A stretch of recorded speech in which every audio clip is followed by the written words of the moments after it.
পৃথিবীর জমিনের মধ্যে নবীদের পরে যার স্থান ওনার নাম হলো সিদ্দিক আকবর। নাম শুনলেননি?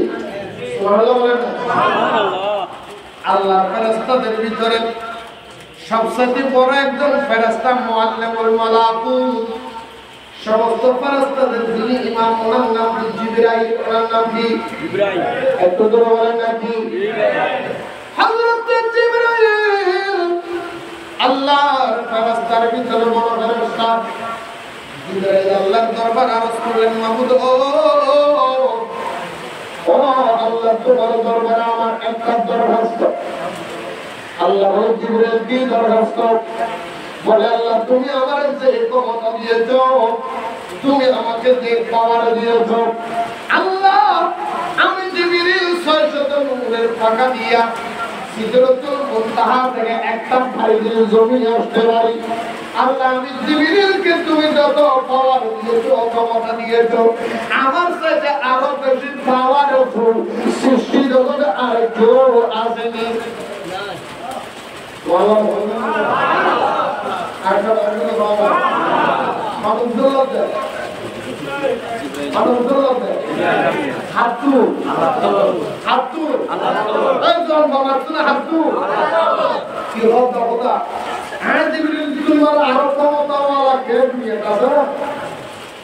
আল্লাহ ডাকতে বলে, জিবরাইল রে তোমার কি ক্ষমতা আমি আল্লাহ দিয়েছি, তোমার চাইতে আরো 1000 গুণ বেশি ক্ষমতাওয়ালা মানুষ আমি আল্লাহ দুনিয়ার মধ্যে রেখে দিয়েছি।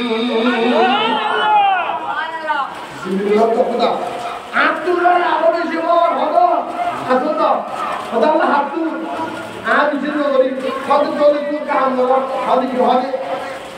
মসজিদে নববীর সামনে মসজিদে নববীর সামনে যাইয়ে সাহেবীয়তে ব্যাগগুলোর আগে সবার আগে যে মসজিদে ঢুকে সবার পরে যে মসজিদ থেকে বের হয়, এই দুইটা মানুষের সাথে তুমি কথা বলবা, পরিষ্কার করবা, তারপরে তুমি আল্লাহর দেখা করবে। সুবহানাল্লাহ। সব প্রকার মানুষ দুই প্রকার, দুই প্রকার। জিলে ব্যাগগুলো লাগা হাড়ে ঢুকো মসজিদে, মসজিদে ভালো মসজিদে হাড়ে ঢুকো দেয় আরো তো হয় না। আর ব্যাগগুলোর কথা হচ্ছে না, মানে দুই মিনিটের জন্য তুমি কথা বলে বুঝতে পেরে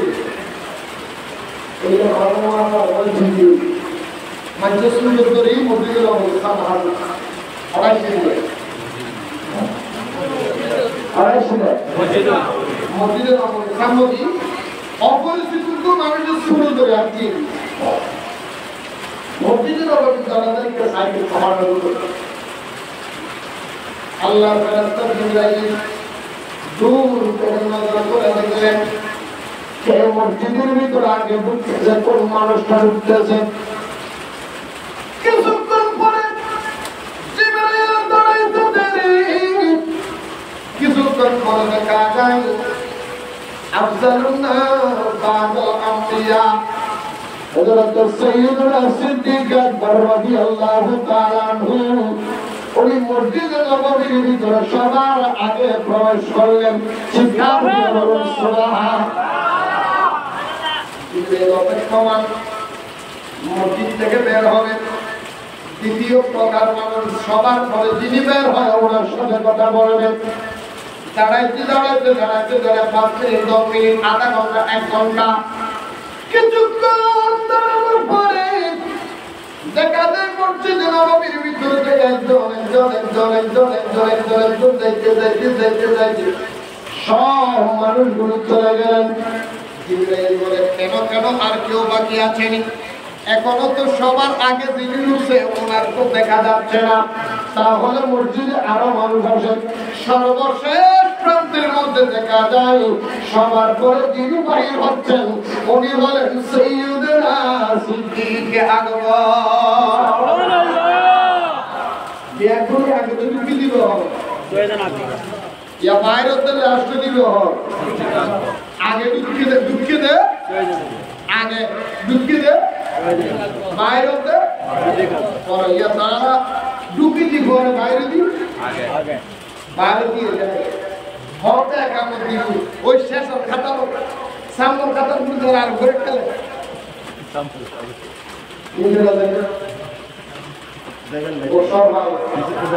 হাসির দিন আর একজন আসা না আসা না মজুরি দিকে বহুত নতুন নতুন কি হবে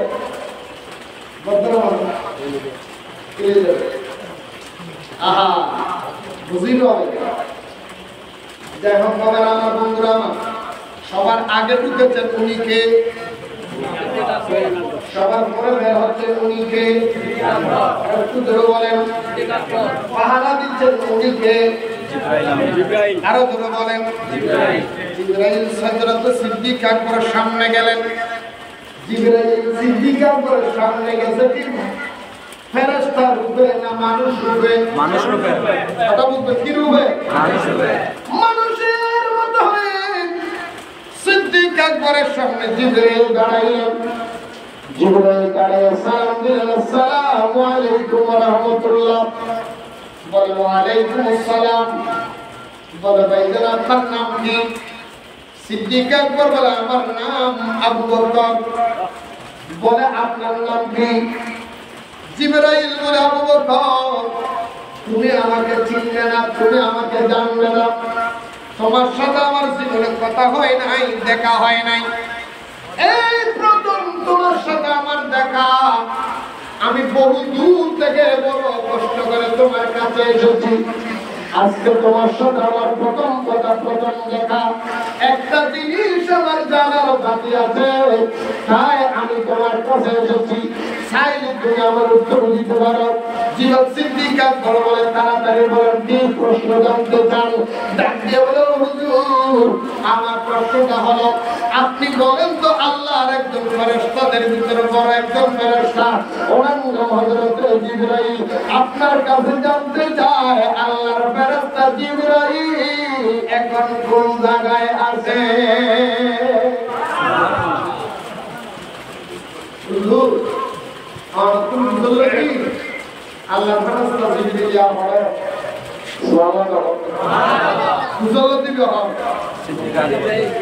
लेकिन फरिश्ता दिल में जुड़ हाथ उधर होते और वो अल्लाह ने तो जिंदगी दिया पड़ा जिंदगी का पूरा लागू सब पूरा बंद हो गया सब पूरा की और जो लोगों ने कहा तो बंद हो गया दो एक सेकंड ना होगा ডাকতে বলে বাইরে আপনার বাড়ি কোথায় আপনাকে তো আমি চিনি না আপনার সাথে আমার দেখা হয় নাই কথা হয় নাই জীবনের প্রথম কথা প্রথম দেখা প্রথম আপনার সাথে আমার কথাবার্তা চলতেছে ও পরিচিত মানুষ খোদার কসম করে বলি আল্লাহর কসম করে বলি আমি সিদ্দিক আকবর খোদার জিবরাইলকে আল্লাহর तमाम জগতের মধ্যে তন্ন করে আমি খুঁজে দেখলাম জান্নাতের দরজায় জান্নাতের পাতায় আমার আল্লাহর দেওয়া ক্ষমতায় আমি সিদ্দিক আকবর জিবরাইলকে খুঁজতে জাহান্নামে জান্নাতের পৃথিবীর সব জায়গায় খুঁজলাম এমনকি সমুদ্রের তলদেশে পর্যন্ত খুঁজলাম সারা জগতে খুঁজে দেখলাম জিবরাইল কোন জায়গার মধ্যে নাই খোদার কসম আল্লাহর জগতের মধ্যে আমি জিবরাইলকে কোন জায়গায় পাই নাই তবে দুইজন জায়গা বাকি আছে আমি এমনকি দুইজন ছাড়া আমি সব জায়গায় খুঁজে দেখলাম আমার মনে হয় আমরা দুইজনের ভিতরে যেই কোনো একজন জিবরাইল সুবহানাল্লাহ বলতে হয়তো ভাই আমি आपको पूरी जाए जाने से भी ना भाई ए आरा जन बाकी है जी तो आरा जन ভিতরে যাবে একজন জিবরাইল আ যাও বকর তুমি আরা দুজনের ভিতরে একজন কি তার মানে আর কি তো তুই জিবরাইল বলেন কি তুমি খোদা এই লেখেন করবা খোদার জগৎ এত সাহেবের এই বলি হ আল্লাহ বলে পারে না পারে না সবটা আছে না আছে নবটা আছে না আছে বড় বড় বলি আল্লাহ সবটা বলে দিই আল্লাহ ইয়া আল্লাহ বড় বড় কেনে বাড়া দূর দিব অবতা জিবরিলের সিদ্দিক আকবর এদিন ক্ষমতা হতো আল্লাহ ডাকতে হলো জিবরাইল রে, আমার আবু বকরের ক্ষমতা মাত্র একটা দেখছে, ক্ষমতাটা কেন পাইছে জানি? জিবরাইল বলে এই ক্ষমতাটা আমার আবু বকরকে আমি আল্লাহ দেওয়ার কারণ হলো আমার আবু বকরের একটা আমল হলো সে মসজিদে ঢুকে সবার আগে, মসজিদ থেকে বের হবে সবার পরে। আমার রাসূল উম্মত মনে রাখে, আমার উম্মতের ভিতরে যে উম্মতটা সবার আগে মসজিদে ঢুকবে, সবার পরে মসজিদ থেকে বের হবে, আল্লাহ রাব্বুল আলামিন তার ক্ষমতা বাড়িয়ে দিবে, বেলায়েতের ক্ষমতা দিবে এবং তার সমস্যাগুলি খোদার কুদরতের মাধ্যমে সমাধান করে দিবে।